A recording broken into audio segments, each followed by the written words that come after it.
So this is the Writer's Daily Dive Friday edition. And today is Friday, November 14th. We usually start at 1. You're invited to join us on Fridays to read. We also meet Monday through Thursday from 1 to 2 to just chat about what's going on and then write together in silence for 50 minutes or so. And it's just this great touchstone. It's the only way I could figure out how to show up for this book project every day. And some days I can't even work on it. I just have to move stuff around. But it's a nice deadline to have. And we just started doing Friday readings and recording them. So I'm Cara Westerman. I have to change my name. This is Rochelle Williams. And we're going to read a couple pieces of ours today and talk. Let me change my name here. Did you find what you're gonna read? Okay. I always forget to change my name on here. Okay, great. So would you like to go first? Oh, well, okay. I thought you were going to read first, but Okay, I can. I just have okay. to pull it up and um so talk amongst yourselves. So this all actually, you and I are working on similar projects. Yes. And I like that that you and I are willing to talk about this process of like having all this material. We're both working from, I would say I'm making this book for my late husband. Do you feel like you're making your book, patching it together from letters and things for your brother? For my brother and for his daughter and maybe for his grandchildren that he, of course, never knew. For posterity, whatever that is. We're in the posterity business. Yeah. Um, okay, so now so do you keep a lot of drafts in Substack of chapters you're working on? Not on purpose. Of course, I'm just really all thumbs with Substack still. I mean, I have everything like larger chapters that I'd written in the past saved in another place, and then I kind of bring pieces over. But right now, like if I go into posts, right, there's 26 published what I call chapters of this book, A Suitable Vessel for Magic, on Substack. But will they end up being the chapters in the book? I don't know. This is sort of my way of putting out a piece at a time and organizing it for myself. But in my drafts folder, I've got number 27, number 20, 26, 27, 28, and 29 all just sort of sitting there, like not knowing in what order they should go into.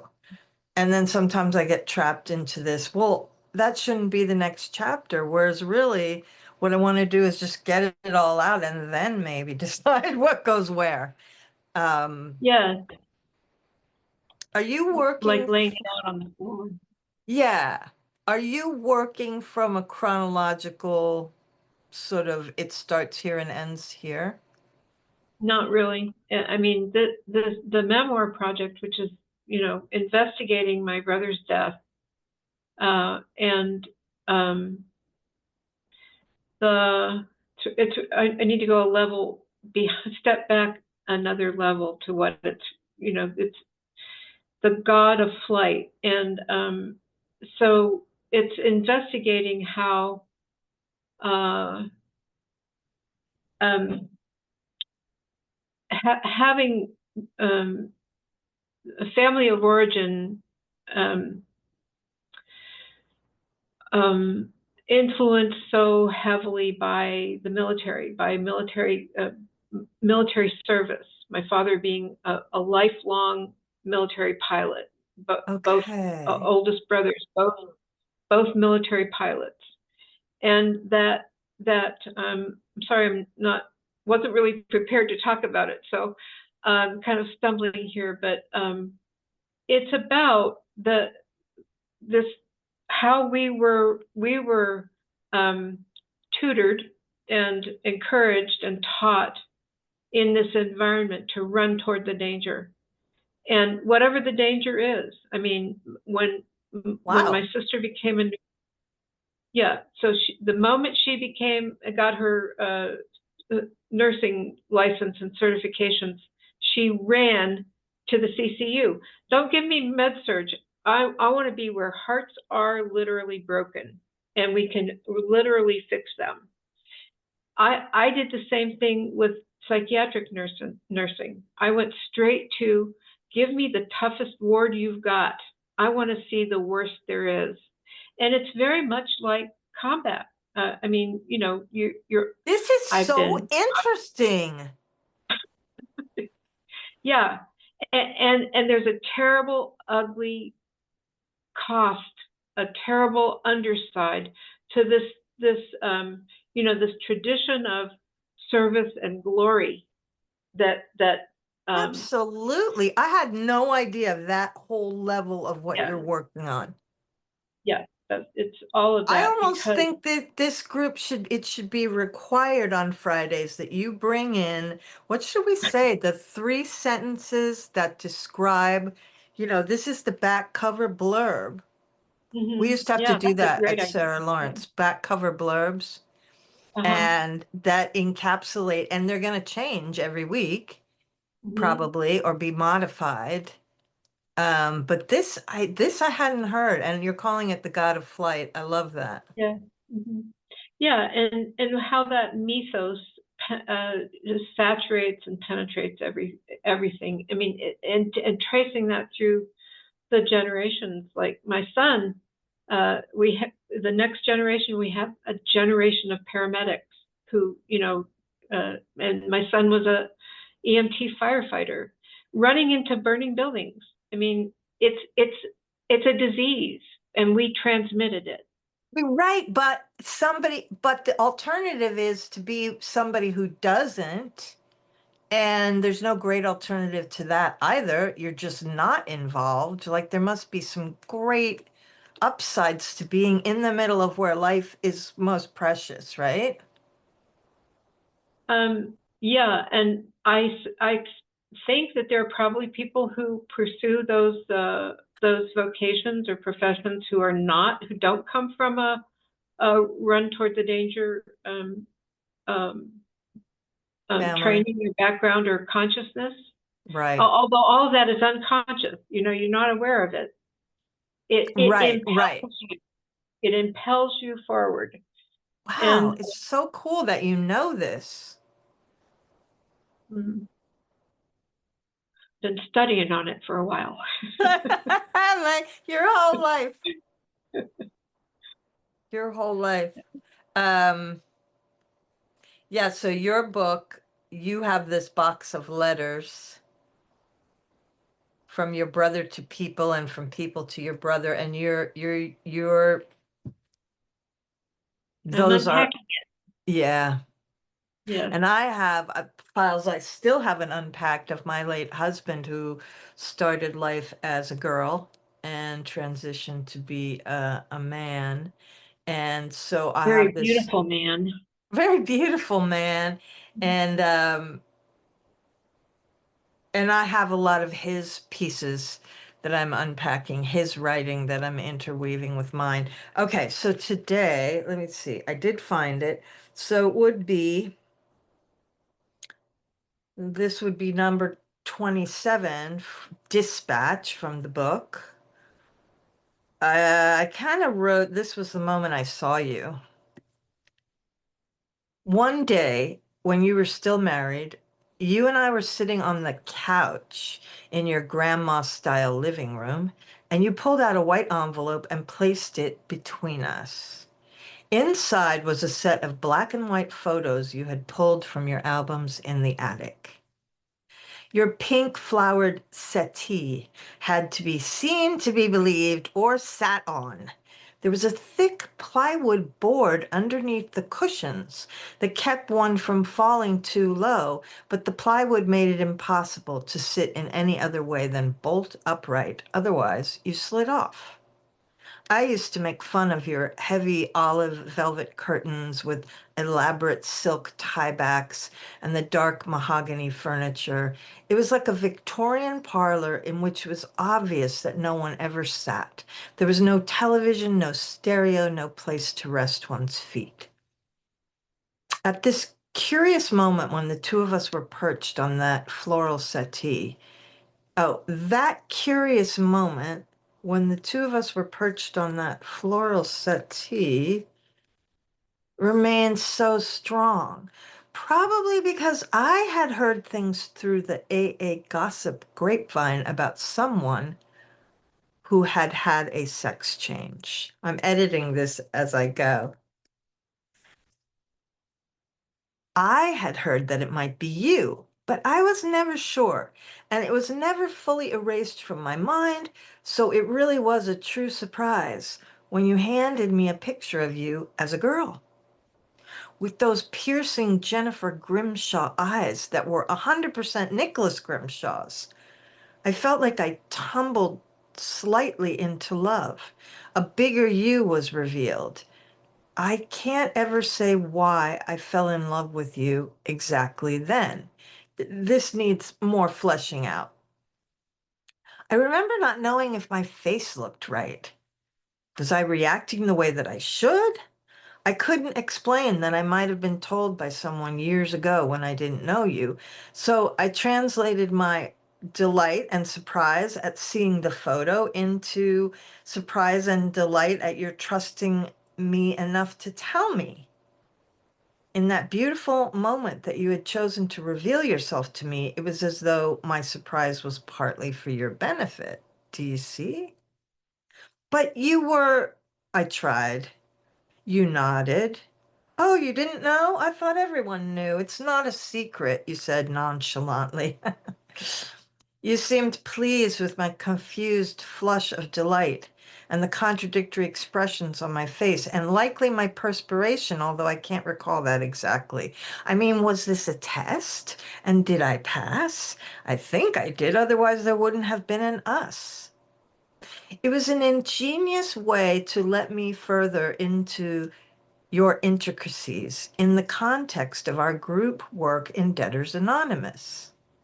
We had all been combing back through photos and memories and writing our life stories down from a series of prompts in our DA workbook, telling our stories from the vantage point of our relationship to money, value, and worth was deep. You told me on this day that you had an epiphany where you recognized that there was a parallel plot line running alongside the old story that you'd been turning over for your entire life, keeping it alive by seasoning it with delicious new tidbits of neglect and abuse. That afternoon, holding this particularly selected group of photos in your hand, you explained that you had had a glimpse, a crack in the old narrative where you had seen that there were these extraordinary older women all throughout your life from the very beginning who had taken care of you and loved you. The women on both sides managed to hold a sort of family together after the men inevitably left. In this photo, Jennifer was held by each woman in turn, with the great hedge of Graham's yard in the background, your young mother in shorts, and then Graham, who always looked grumpy for being in charge of everything, and finally your grandmother, Grammy Clem, her daughter-in-law. They were at least 20 years apart in age, but in their slack house dresses, they looked like sisters.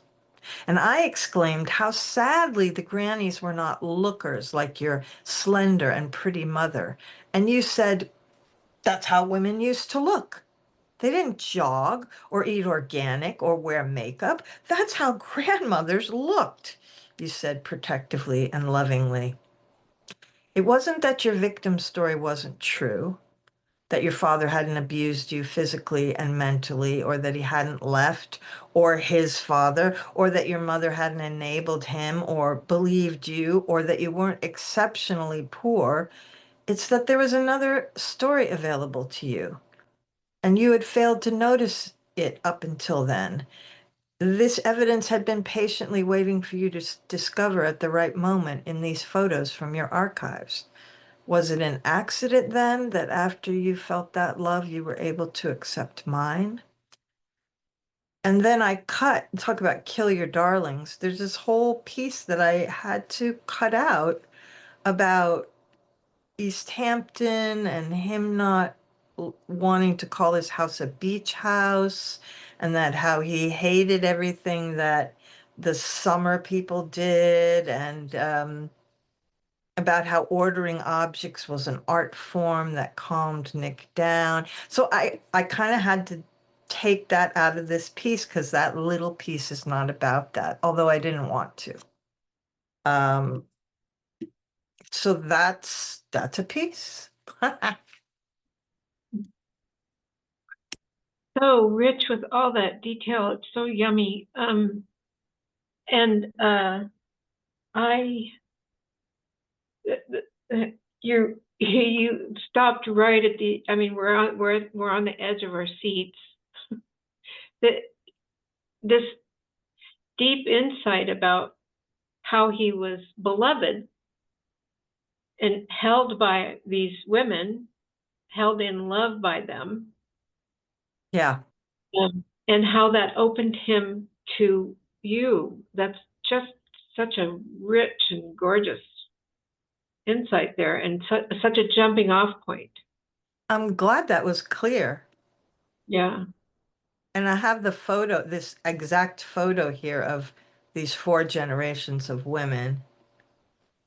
So as you're reading it, it's clear like who Mhm. they are. But it's clear anyway. I mean, I have a very clear picture. Because Graham is the great grandmother matriarch of this Ah, giant, giant house. And her son ran off and left his wife and kids and never came back. So okay. Graham took the daughter-in-law in, built a little apartment in her house for her, and they sort of held this shit together. And so when Nick was a young boy, a young girl, he had the great grandmother and the grandmother to visit. So it gets confusing with grandmothers, but yeah. Yeah. And to visit right there on the property, right? It's the cottage, yeah? He didn't always live in the cottage, but he always visited her main house, yeah. Uh-huh. And then later in life, they got the cottage, yeah. And then his father ran off to Mm, repeat the cycle of doing great. what his father had done. So, yeah. What I would like to do with this little piece is to expand on really what that moment was, why I felt so much more love for him after seeing his origin story, I guess. Why it bloomed right then? Why that blossom opened? Yes, Yeah. yes. And the way you just described that, can you read that again where you're right on the verge of that happening, and then it happens? Read that. It's like 2 or 3 sentences, because I have experienced exactly the same thing. Um, that The curious fall, moment. falling in love part. Oh, right. I need to redo that.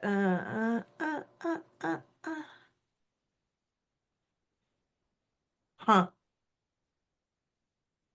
huh. I can't find it.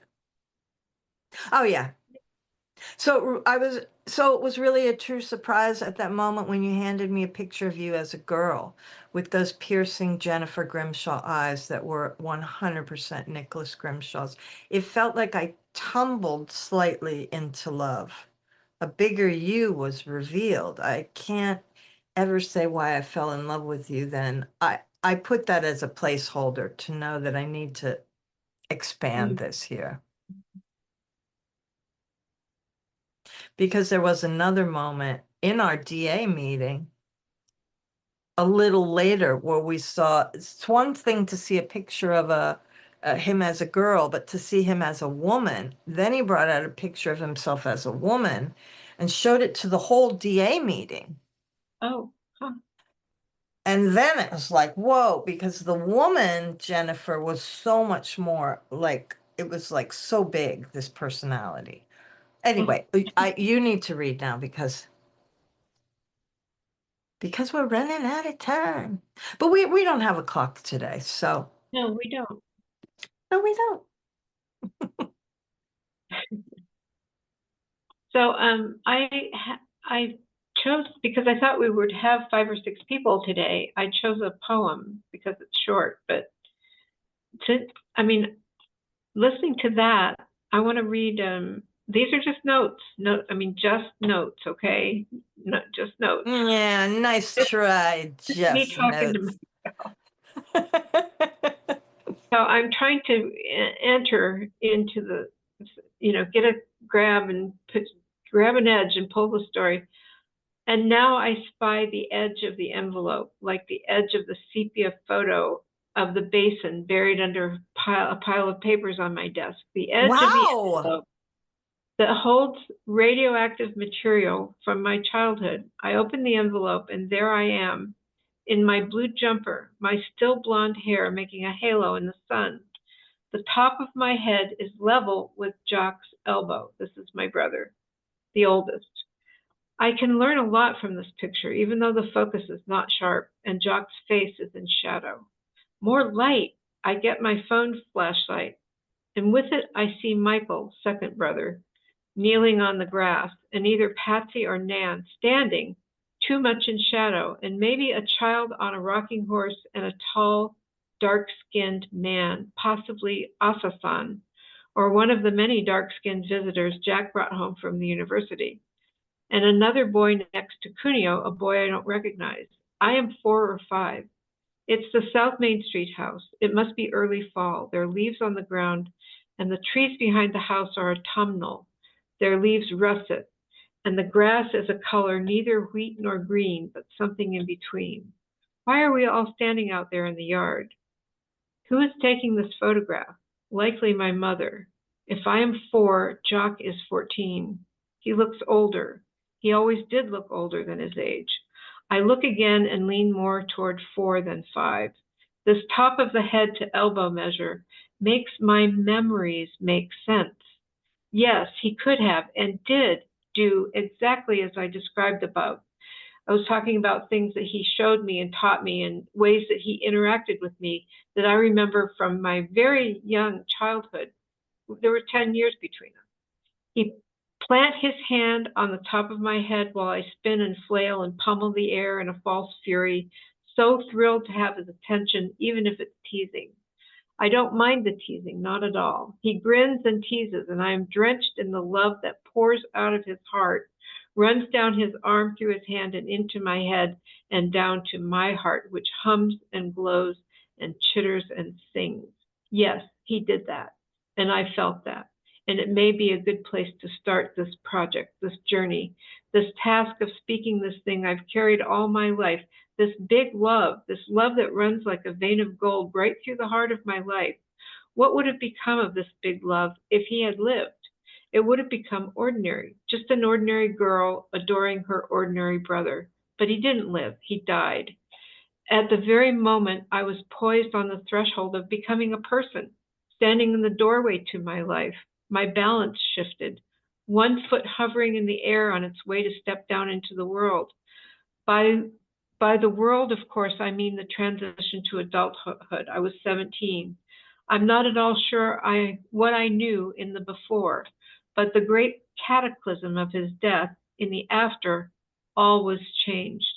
I experienced a blowing apart, an atomization that, in retrospect, feels fated, as if all our destinies were tied in this strange way, the way that twines love and death together like a Celtic knot. Love and Mm. death, the only subjects I've ever been interested in thinking, talking, and writing about. The arrows that drive my seeking and my learning and my understanding still now, standing upon another threshold at 71, my foot poised to step into the world of old age.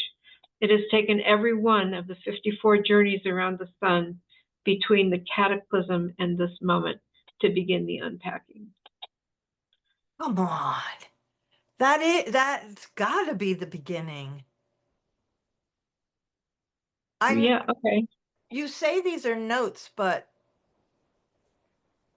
it's a nice way to take the pressure off. But that is so beautifully written. I mean, I really wouldn't change anything and just put it out as a chapter.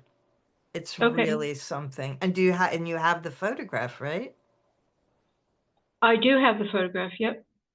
And what you just inspired me to do was stop talking about photographs in an envelope and find the one that, even though I don't remember, that I think he showed me, and talk about that specific one. Because the deeper you go into this photo, the more mysterious, like, I love the foreground and then the middle ground, and then like there's all this stuff in the background. I mean, and I love the top of the head to elbow measure.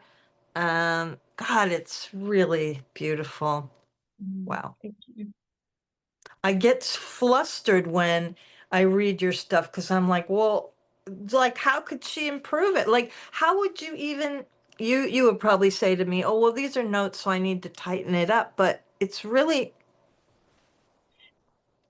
I And don't see any way to improve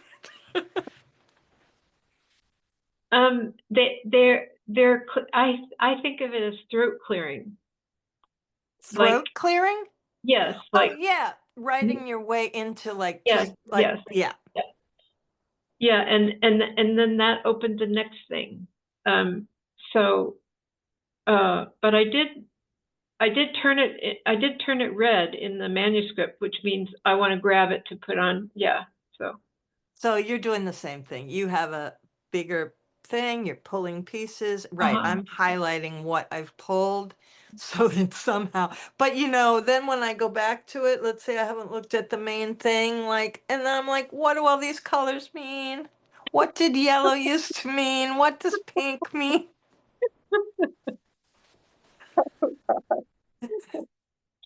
Do you think part of it is that we look at these projects as so vast?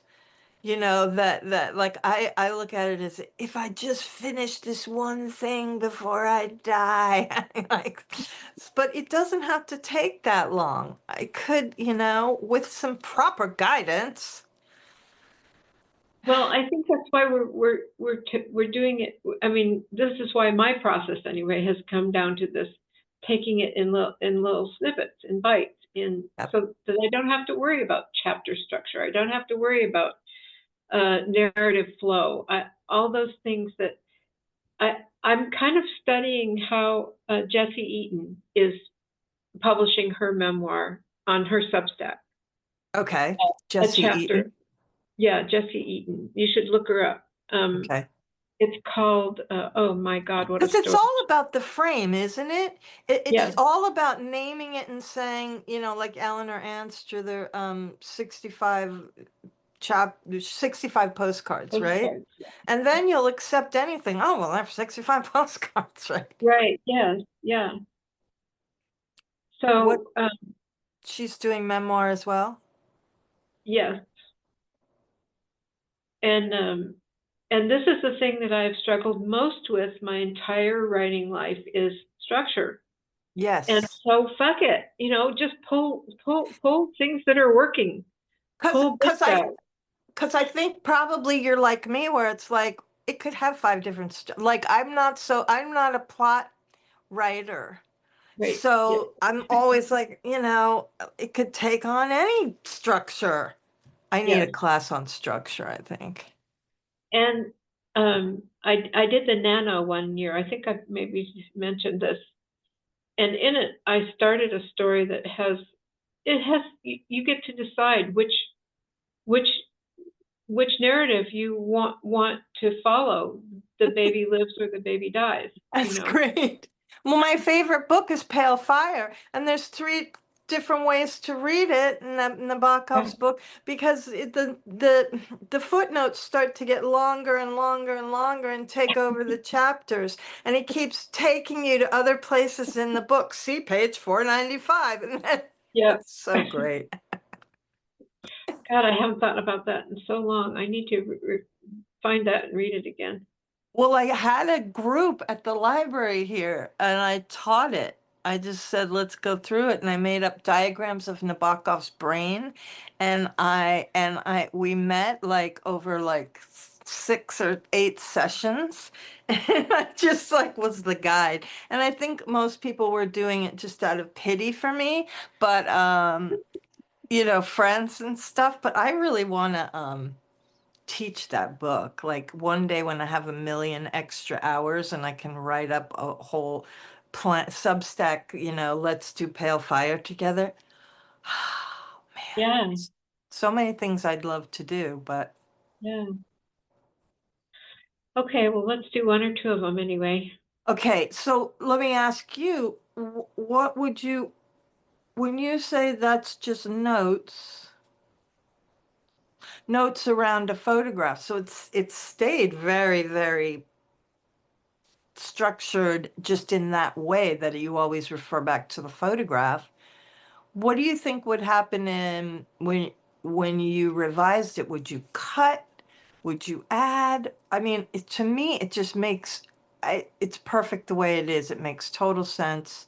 I mean, if I saw it on the page, maybe I'd say, "Oh, move this up," but I would do a little more explaining at the beginning. I think I would give a little bit more setting, like what is it? What's the project here? What are we doing here? Yeah. or And maybe, yeah. so I'm sitting at the desk and I'm trying to enter this world, and here's what I'm going to use to help me do that. And the objects themselves are kind of magical, like they talk. The things under the piles of paper on my desk, they flaunt themselves, they stick out an edge, they Pay they attention they, to me. they lift their skirts, you know. That's cool as well. So that's what you would do. You would place us, here I am. Yeah, I That think would I think that's probably good. that would to be make nice. to make it a more to give it a bit more of an essay shape and a tiny bit less of a rambling notes shape, I think. Okay. And that could be the introduction to but I think almost every chapter could be the beginning, a great Yeah. beginning, right? Mhm. Yeah. Yeah. It's hard to find the beginning. Yes, it is. And I think, yeah, yes, it is. Whereas other people would say, oh, no, I only have one beginning. It has to start here. And we're like, huh? Hmm. Yep. Um, Like I think we were in maybe I don't know about you, but I cut my teeth on Borges and at really too young, and and That's what it is. You read Borges too young. Yeah, absolutely. And Virginia Woolf, I mean, this yeah, is the way, like, just, yeah. yes, and that I mean that was meta before meta was even a concept. We were immersed in metafiction long before anyone was talking about it in that way. So I Mm. mean, like it isn't a big surprise. I don't think that that's how we think and write, and you know. Right. I mean, how old was I? I was at Lake Michigan with my friend Betsy for the summer. We were acting students, but I was determined to read a page further than George Bernard Shaw, my distant relative, had read in Ulysses. And so Okay. I arrive at the lake with this giant book. We're going to work the night shift at a cherry pie factory, but that's very short-lived. We do that only for a few nights. And and so I get, 10 pages into it, and I say, well, obviously I need to read the Greek myth first. So I go off and read the creek, and then I come back. It doesn't help at all in any way um, to read James Joyce's Ulysses. But yeah, that's the kind of thing that was formative. Yeah. Yeah, yep. And I can see that, and I talk about that, and I read and write and think about that in terms of visual art, but I don't, that the applying that lens to understanding things. I mean, I'm so grateful for this conversation because it really does make a lot of things fall into place. Like, of course, of course. I mean, Elizabeth Hardwick, Sleepless Nights. Do you know this? No. And so many others. I mean, they turned the world upside down, and then shook it. And that's how we learned about literature in that shaking. You know what really, one of my earliest, when I was, I'd say 16 in high school, we found Peter Handke plays and books. I mean, have you ever read him, the Swiss Uh-uh. writer? No. But you just reminded me that. I mean, it was the most experimental out there, and we would gravitate towards anything like that, you know? Yeah. Yes.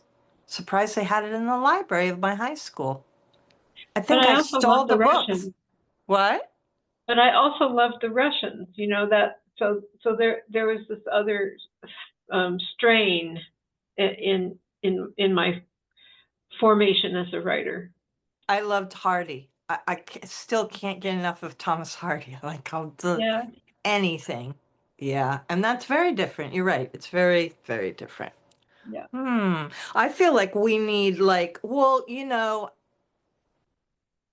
white male writers in the 50s, they had fucking editors who Right. sobered them up, picked their papers up off the floor, told them to stop drinking so much, picked up their wives from the station. I mean, they had handlers. Right. Exactly. And that's how they created these works of art. I mean, think of Joyce. If he didn't have his wife and all the, all he has to do is be Joyce and everybody else does everything else. I'm Right. so jealous of that. I need meals cooked. I need somebody to go shopping. I Yeah. need my house cleaned. I need somebody to take over paying all the bill. I mean, it's just, and I really feel like you and I have works of art that should be out there. And I And watched, yeah. this is why retreats are why they matter. Why even though um, I don't I'm not taking care of anybody anymore. I don't have those kinds of obligations. It's just getting out from under everything you just enumerated. When you go away, it's like your mind clears. And I guess that's what I'm, selling this house that was Nick's. It's been really hard to let go and to realize that I really do want to get to a place of like maybe 4 or 5 rooms where there's constant heat and sunshine and just all I have to do. There's only a few bills. Mm-hmm. Mm-hmm. I just feel like time and bills are chasing me, and I'm just like in that dream going, ah. Simplify, simplify, simplify. That's what I I mean, I just really want the same thing. I want to simplify. I was uncertain about whether to sell my house, and I'm sitting with that decision a while longer, but it feels right. Just in those terms, like I can't possibly take care of two places. Well, could you And sell the other one though? no, no, I mean, no, I just wouldn't because it's all about this story. Right. Could This story you lives there. could you lease it to people who would improve it? Like give somebody a great deal, like a caretaker up there who would. Um, Well, I have the idea that I'm going to live there, except in the winters. But but simplifying,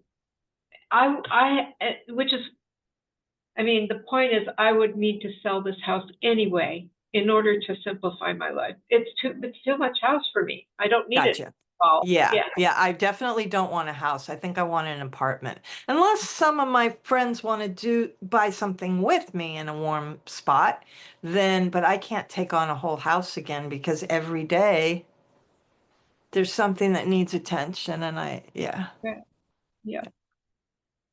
Well, this has been good. Yeah. I mean, Are you thinking of living in Italy, or are you thinking of finding another place where you are? no, I'm priced out of here. Mhm. I'm priced out of here. So, my mom has a place in France. My brother has a place in Savannah. And there's always room for me there. So I'm thinking, yeah, I really love Savannah, Georgia. Um, I have family there, and the rents aren't outrageous, and I could go down even this winter and just stay for nothing and help them out.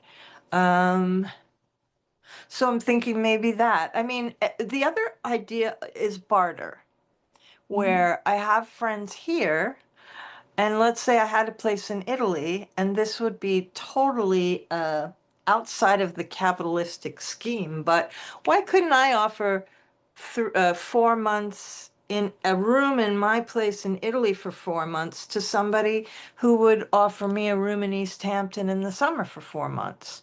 Yeah, Why couldn't we just barter yeah. and have the best of both worlds? Because I think I am ready to be that light, like travel with a couple suitcases, because I've done it. And yeah.